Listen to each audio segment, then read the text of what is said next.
Uganda tourism agencies merge in latest government spin. Agencies under the tourism and wildlife sector shall be collapsed into specialized departments under the Ministry of Tourism, Wildlife, and Antiquities. Minister says the government will save SHS $988,269.5 million under the new design. The government assures it will issue guidelines for transition and will hold workshops to prepare staff for the changes. In the latest communiqué coming from the Uganda cabinet this week, the Information Communications Technology ICT Minister, Judith Nabakooba, said the government will save SHS $988,269.5 million when Uganda tourism agencies merge, as well as other departments, with others and will mainstream government ministries, departments, and agencies.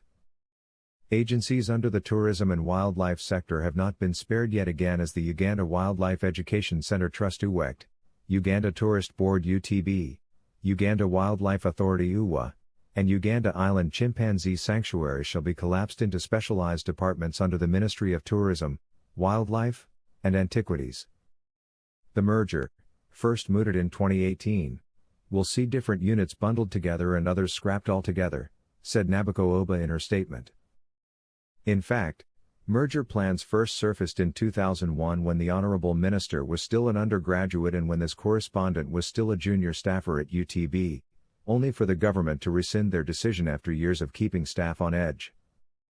The process of reorganization will follow a roadmap to be implemented in 3 years with a view of improving service delivery, added Nabakooba.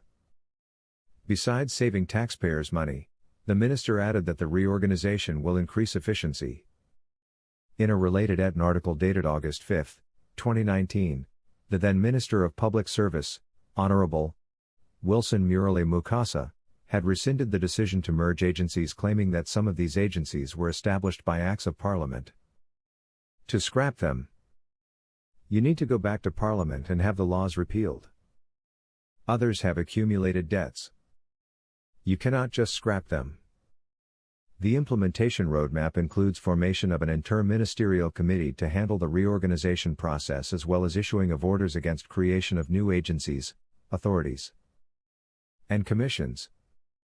The government will also issue guidelines for transition and will hold workshops to prepare staff for the changes. Job reviews will also take place with the view of retaining and doing away with some employees. The structures will be revised, and the compensation of personnel to be off-boarded will be undertaken, said Nabakooba. The salary structures for agencies will be harmonized and mainstreamed with public service in accordance with the approved pay targets. According to Ben Antale, director of APTREX and former vice chairman of the Association of Uganda Tour Operators Auto, we need to appreciate that we have not looked at the set roadmap for the transition yet.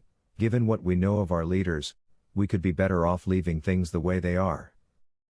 In 2018, UTB overhauled literally the entire staff, only for government to announce the merger of agencies shortly thereafter, and now the fate of the new staff remains in abeyance depending on who is to be believed.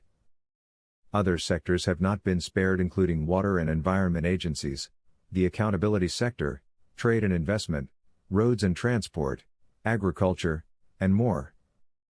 The cabinet roulette will just keep spinning with no winner in sight, leaving the sector guessing who is spinning who. #RebuildingTravel